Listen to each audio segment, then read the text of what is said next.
देखिए, पीडीपी ने फैसला किया है कि इन द लार्जर इंटरेस्ट हम वोट करेंगे एनसी के कैंडिडेट को, शमी इब्राहिम जी को। वो किया। बाकी it is for government, for Omar Sahab, for Farooq साहब कि किन लोगों ने उनको धोखा दिया, किन लोगों ने कहा बाद में वोट नहीं डाला। कल उमर साहब कह रहे थे कि खाना हमारे साथ खाया फिर वोट नहीं डाला। खैर, हमने खाना नहीं खाया था, हमने सिर्फ बाबा जी ने कहा हम वोट डालेंगे, इनको वोट डाल दिया। बाकी उनका काम है। वो अब मतलब मेराज मलिक साहब को भी इल्जाम लगाए थे कि आपने नहीं, हालांकि उसने वोट उनको डाला, एक ही वोट डाला, बट डाला बगैर उनको, उसको किसी ने अप्रोच भी नहीं किया था। ये तो एक्सपेक्टेड था एनसी से कि वो डाल के भी ये अगर उनको अपनी गलतियां हैं तो वो भी दूसरों के सर थोपेंगे कि इन्होंने हमें वोट नहीं दिया। खैर, जो होना था हो गया। उन्होंने बड़े इजीली बीजेपी को दिया रास्ता एक सीट के लिए, बहुत इजीली, बहुत। ये कर भी सकते थे, अगर ये चाहते ये इमरान नबी डार को जितवा दे सकते थे, नहीं किया। तो चलो, फारूक साहब ने हालांकि पीडीपी के हवाले से जो प्रेज किया, लेकिन उमर साहब ने पीडीपी के 3 सीट्स का जिक्र नहीं किया। उससे कोई फर्क नहीं पड़ेगा। देखिए, आइडियोलॉजिकली हम दो अलग पार्टियां हैं।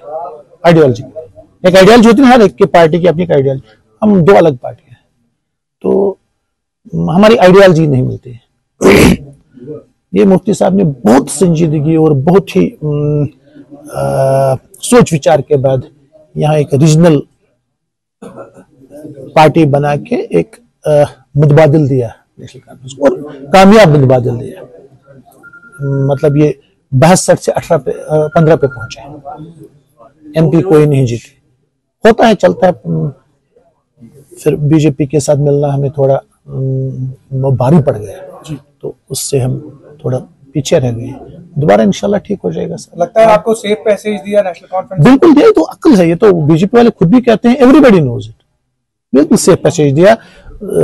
इन्होंने भी सोच समझ, उमर साहब very intelligently, he plays very intelligently. Congress को कैसे उन्होंने बहुत इंटेलिजेंटली सब कुछ, जिस टाइम उनको चाहे था कांग्रेस को जेब में रखना, रख दिया। जब वो कहा कि मैं और कांग्रेस इकट्ठे हैं, मैं बीजेपी नहीं बन सकता हूं, इलेक्शन खत्म हुआ।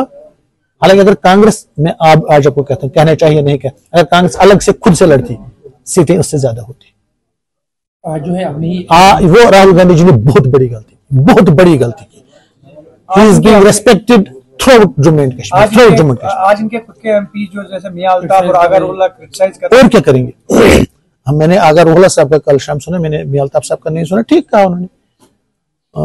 तकब्बुर का तो अंत होता है। तकब्बुर लोगों, डेमोक्रेसी में नहीं चलता है।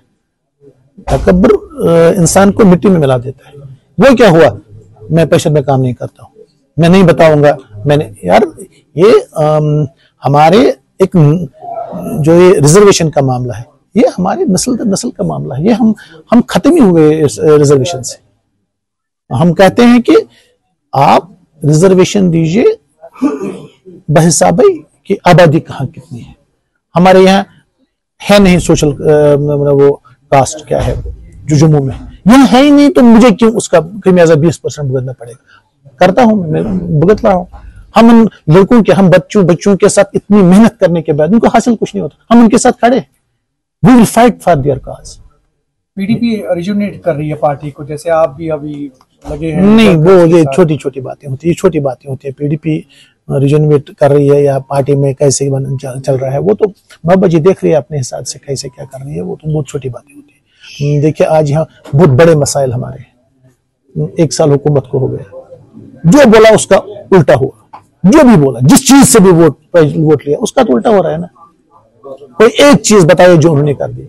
आज ही इंजन के सामने खड़े होके, मैं भी एमएलए रहा, अगर एक क्लिप मुझे, मैं आप सबों को जानता हूं तब से, एक क्लिप मुझे दिखाया मैं कभी इंजन के सामने खड़ा हूं। ये तो एलजी साहब के दौर में ज्यादा मैकडम होता था, इससे ज्यादा होता था, अच्छा होता था काम। ये तो नॉर्मल बड़े काम मुझे बोले ना, मुझे बड़े काम बोले, कहीं कोई काम हुआ क्या? यही मैकडम के सामने, यही वो नरेगा, अब पंचायत इलेक्शन होगा तो नरेगा इनसे छीन जाएगा। ये ट्रांसफर, अपोजिट को ट्रांसफर करो, ये यहाँ है, इसको ट्रांसफर, इसको करना भेजो, इसको वहां भेजो। ये तो वो काम कर रहे हैं। और एग्जिल्स की ट्रांसफर, बाकी बड़े अफसरों की ताकत, उनमें क्या लेन देन होता है सब आवाम को पता है। आज कोई चीज छुपी नहीं है। करप्शन पीक पे। मगर देखिए, हुकूमत होती है जवाबदेह। लोगों के पास। इनको लगता है हम जवाब देंगे नहीं, जिस दिन इनको लगे हम जवाब दें उस दिन ये काम करना शुरू करेंगे। एक ही रट लगाई है, हमें स्टेट नहीं है, गवर्नर साहब काम नहीं करने देते। यार गवर्नर साहब ने आपको वहां कईमों में सकीना जी के सामने बोला, मेरे पास पुलिस है, जितने आपको चाहे मैं दूंगा, बाकी डिपार्टमेंट तो आपके पास। अभी तक मैं रिकॉर्ड आपको कहता हूं 10 से 15% ये है एक्सपेंडिचर है। कश्मीर में होगा नहीं। We will face a very harsh winter. Jammu में होगा शायद, क्योंकि जम्मू में आज अब काम करने का मौका है अभी, but we will face a harsh winter. We will not be able to even 25% भी हम नहीं कर पाएंगे, तो फिर कब करेंगे? ये जो पैसे, इसमें तो गवर्नर साहब भी किसी को नहीं बोला ना, अब टेंडर में निकालो। अब ये एमएलए साहब जो आजकल एमएलए साहब हैं, ये पता नहीं किस चीज में फंसे हैं। कभी दफ्तर में जाके हाजिरी चेक करते हैं, यार हमारा काम नहीं है ये, पता नहीं, ये तो हमको लगता है हम पहले और आखिरी एमएलए हैं। मैं भी रहा हूँ, वो बड़ी जबरदस्त मजबूत असेंबली थी, तब हम बने हैं। ये हाजिरी कभी अटेंडेंस के साथ मुझे क्या है?